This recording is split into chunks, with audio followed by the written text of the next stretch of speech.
Eric, Yes.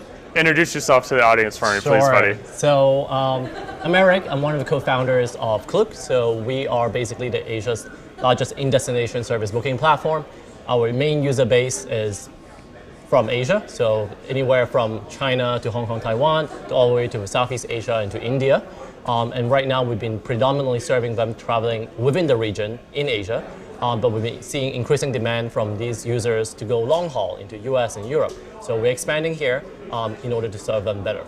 And so you're talking, would you say it's always going to be Chinese travelers to Vietnam, like kind of that, but not ever any domestic travel? Or are there some internally Chinese kind of travel happening or the platform? Or Yeah, well, I think in Asia there are just a handful of countries that has domestic travel, and China is one of them.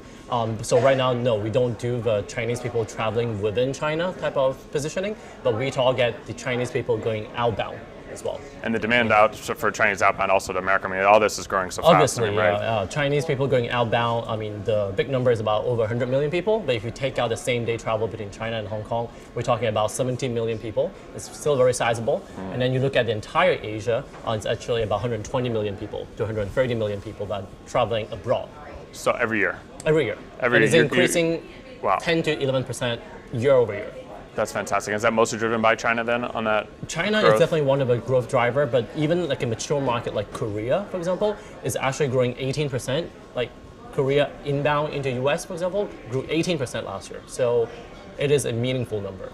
And it's a massive market, and you have so many different countries. If you're an American company and you're dealing with Americans, that's one general style culture, and there's a lot of sub-differences, of course, regionally, but you're dealing with a lot of different countries. And very fundamentally different. Right, so different. Yes.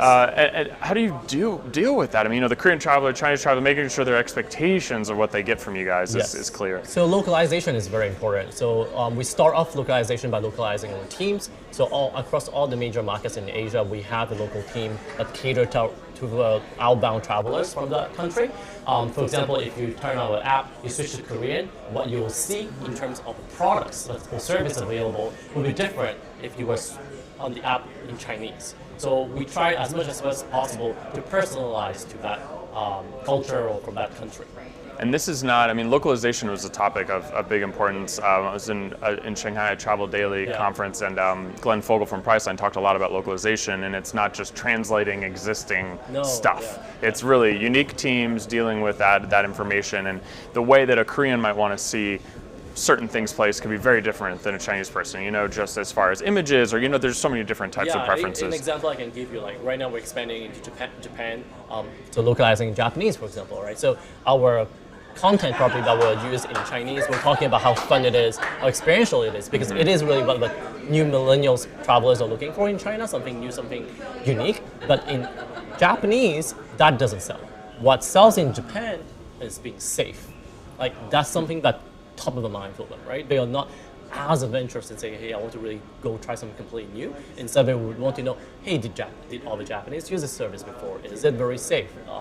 Is there insurance behind it? Like you will need to lay out those details for the Japanese. While for other cultures, it may not be as important, but of course it will be in the fine print, but it wouldn't be a highlight. So these are things that we need to adjust, and understanding local markets will become very important. So if you just take the copy you wrote once and translate it 12 times, it's totally going to mess everything up, and you might be wondering, why does this not convert? This is not working. Yeah. So when you look towards America and you may be serving more travelers that come here, how do you approach, that's a big shift, not only is it further away from your core markets and having to travel more, but what are you doing to ensure that those travelers who come to America get the experience they want while also kind of making sure the suppliers are happy with the inbounds? Yes, so I think it's just in terms of product, the flow would be quite different. In Asia, we've been focusing a lot on day experiences. So whether it's an attraction ticket or to even a walking tour, we focus on day tours because it's so easy to get around and the trips are much shorter when we travel within the region. Now we're talking about long haul. Now we're looking actually into more multi-day experiences, right? Like someone who lands in New York is the first time they wanted to kind of like, do East Coast within 9 to 10 days. That's something that we're also trying to cater for. And that's really positioned the product portfolio very differently from what we had before. How do you build new systems to make sure that experience is still going to be great? And it's just totally different, right? A day tour is one type of thing, but 6 days of happiness of like making sure someone is good with that tour is totally different. Exactly, and that actually goes back to one of the very core of a company is technology. So right now, if you look at our platform, it's kind of like this one single template that kind of like fitting everything that's possible, including like airport transfer to like a Wi-Fi product to an attraction ticket to a tour. And then now we're talking about a multi-day tour, right? So in the next few months, you will actually notice from our website and our app that will build completely different vertical as a product. So once you click into a multi-day experiences, the whole booking flow will actually be slightly different. We book into an airport transfer or a train ticket, all these will start differing versus just right now coming with this one single template. That's amazing. Yeah, that's a lot to do. Right. Which this in-destination service is really not that one single product. If we were doing flights, flights are all the same. Hotels are all the same. Right. So that's where that's why we invest a lot in R&D to be able to kind of like engineer all these type of different products to cater for the best user experience. But you're up against like the beasts. I mean, you have so many huge companies, especially Chinese companies, Yes. coming for these travelers, and a lot of them are building out physical shops, thousands of stores, that some of them are building. Yes. How are you going to compete with this kind of, how do you niche out where you want to be? How do you keep those consumers coming back to you guys? Because they're also spending a lot of money on digital marketing. Indeed. I think one of the key things that we saw is just being focused. For example, China is a very big market, right? I mean, you mentioned about there are players, including Ctrip nowadays, are actually looking to go offline. They're actually building offline stores as well. It's crazy. Yes. So I mean, like, today in we 1,000 stores. It's not like 10. Yes. Yeah. Right. And that's something so different. I mean, we started off online, right? Yeah. But obviously the market is big, so there are a lot of opportunities across different market segments, right? But as a startup, with 3 years, we're still growing. We stay focused, right? We focus on our millennial travelers. Millennial travelers look for something more experiential rather than driven by price, for example, right? In China, you have many platforms that are competing with price and really trashing the price. And that's not something that we want to position as of today, because we don't think that we can really kind of like outshine that at this moment. But instead, we focus on the branding, on the service that we provide. And we believe like younger millennial travelers, we're looking for experiential travel, whereby we're looking for a service. So they'll come back because we believe that the brand brings them value rather than just a price cut. So that's why we wouldn't do like, huge discount a Disneyland ticket in China, for example, but we focus on what's so unique about it. And once you get there, if you have any problem, we have 24-hour support. We can always kind of like cater for you and care for you. Let's talk about your marketing a little bit, and Sure. How are you getting that message out? Because I'm assuming you're not able to compete on digital marketing dollars with some of these bigger ones. That's probably not a good winning proposition to go up against them. But are you using kind of a more organic social media approach, or how are you getting that going, getting that message out there? Yeah, I mean, we've been focusing a lot on content, as well as building a network of influencers. Basically, it could be bloggers that were focusing on travel. It could be just bloggers in general, and then we added in the travel aspect to them. I think that's been really the core of our building the brand awareness. We haven't been spending crazily, let's say, on the SEM and so forth. Not that we don't believe that it doesn't bring revenue. It does bring revenue, and today we've started to spend on that. But we find that building the brand awareness is a lot more important. So if you look at Google Trends, for example, our brand actually just continues to shoot up compared to any other travel companies within globally, actually. So I think that's very important. Now that we have more capital, now we're talking about really strategically and systematically spending on performance marketing as long as there's demand there. But most importantly, I think what's also slightly different, we're very mobile centric, and mobile is not something that you can easily drive through SEM. Right, that's a very desktop thing. We're about in the destination, so that's why we spend a lot about letting the consumer know that, hey, you can just open the app and find anything that you want and book it spontaneously and just go.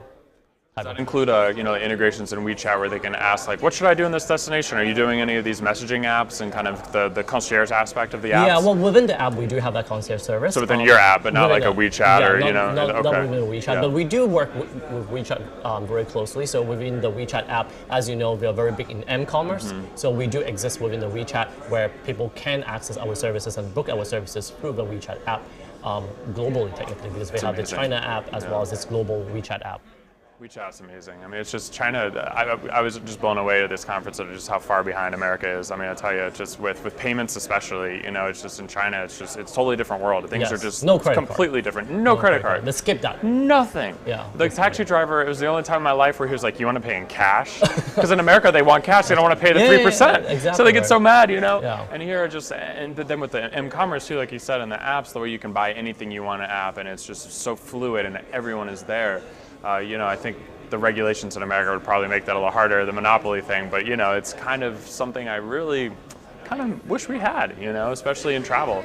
So how are you going to extend some of those lessons that you've learned into, serving in the American market, and will you ever do Americans outbound to China and Asia, or is that well, that market is just kind of happens? Yeah, it's kind of happened, honestly. I mean, because our platform is in English, we're able to provide pre and post sales service in English as well. And when it comes to about supply in Asia, we are obviously very strong on that. So we've seen organically Americans and Europeans, Australians using the platform and booking Asia travel services with us. So I think that market will continue service, but the core will definitely be serving Asian travelers, now bringing them into the US and Europe, and to kind of bring this new growth opportunity to all the suppliers here as well.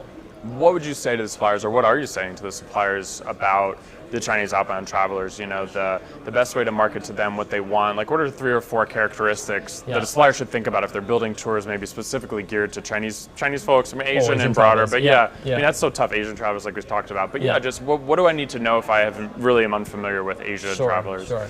I mean, the market is really big in Asia, right? So obviously, for example, I will always tell our suppliers here is like, I can see that there exists in the market a lot of private tours, traditionally in the States, but that wouldn't be something very popular for Asians. Generally speaking, they are not as keen to pay a very high kind of like service fee to kind of just bring me around. Having said that, they are interested in joining some small group tours. So they very much look for value for money rather than kind of like, I want this very private one. Obviously, there is that market, especially in China. But when you enter that type of market, it's not an online thing.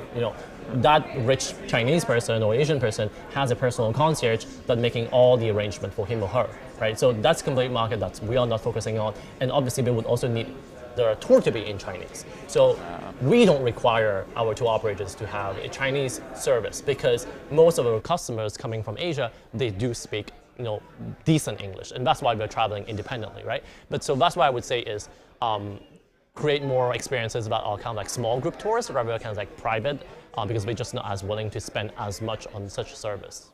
I know this might be a kind of a tough question and one that might not have a real true answer, but is there a difference? Chinese travelers, Asian travelers, but how they perceive value. Because in America, value means it's affordable, right, or the price is right. Yeah. But I don't know if we have as many discussions of, these are the things that actually, I'd pay even more to get the right amount. Is it just the same? I don't know even how I'm phrasing it right, but I do think that there's a difference in perception of value, that maybe I would pay $200 because I'm getting the small group tour with XYZ. Yes, but it's not cheap. Yeah, so let's say, look, for example, Southeast Asia, right? So there are some markets in Southeast Asia that's kind of like really catching up right now and booming. But for them, it's still very traveling on a budget, like small budget. So hence, I would say they would be really looking for very affordable service. For example, they probably doesn't mind a big bus, and then you have like 50 people in there, right? But for a Singaporean, for example, they wouldn't be looking for like a private tour, but they will be looking at like a small group tour, like 10 people. So they'll see the value in it, but at the same time, they're willing to kind of like uppay. So yeah, there is different affordability that we should be catering for. So the tiers still exist, it's just kind of understanding how the tiers shift with different demographics. Because it's such a tough thing to build a tour and the value proposition that, you could add something very small like a free glass of champagne at the start and everything is different. They all think it's now worth for example, like I would say one of Southeast Asian today may not care as much as this additional free wine that comes with it. But the Chinese actually may see much more value in that. They'll feel like, I'm being treated very specially and I would be willing to pay a service on that. But just treating you very nice, just like as a service, they may not be willing to pay as much. So the tip situation in the US, right? That's a very service oriented, right? But the Chinese may not see as much value in that. But if you're offering an additional wine glass, a glass of wine, they may see value. They will see more value in that, and they would be probably willing to pay a little bit for that. And it's finding those sweet spots as you go. So kind of, we're going to wrap it up, but I'm just curious what you see. You're moving really fast. It's been 3 years old startup, kind of growing into different markets. What are some of your biggest challenges as a travel startup, and also a very specific type of travel startup? What's been hard for you, and what's been good? Yeah, for this space, I would say that coming on this trip, but talking to a lot of, say, the SaaS solution or reservation systems, right? I can see that it's actually slightly easier to integrate into supply here because it has been a more mature kind of like system that was been built over the past years. In Asia, in our space, there's really just kind of like no such reservation system. So we have to really kind of go directly to each and every single operator, from the big guys to really some of the mom and pop operators. And we've kind of like also built like a quasi kind of I would say a reservation solution to be able to manage that. So that's been a very painful process over the past 3 years, but we're glad actually because we've learned so much from these operators, and we do really like this direct relationship with them. So I think that has been kind of like this pain, but at the same time, like learn a lot from that. Good, so, growing pains, right? Yes. Yeah, that's a good thing, and it's hard. Exactly. Well, great. Well, thank you so much for doing this. I really appreciate your perspective. Sometimes it's hard to get perspective from the whole world, so we're glad to have you, and thank you for sitting with us today. Thanks for having me. Absolutely. Thank Cheers. You. Appreciate thank it. You.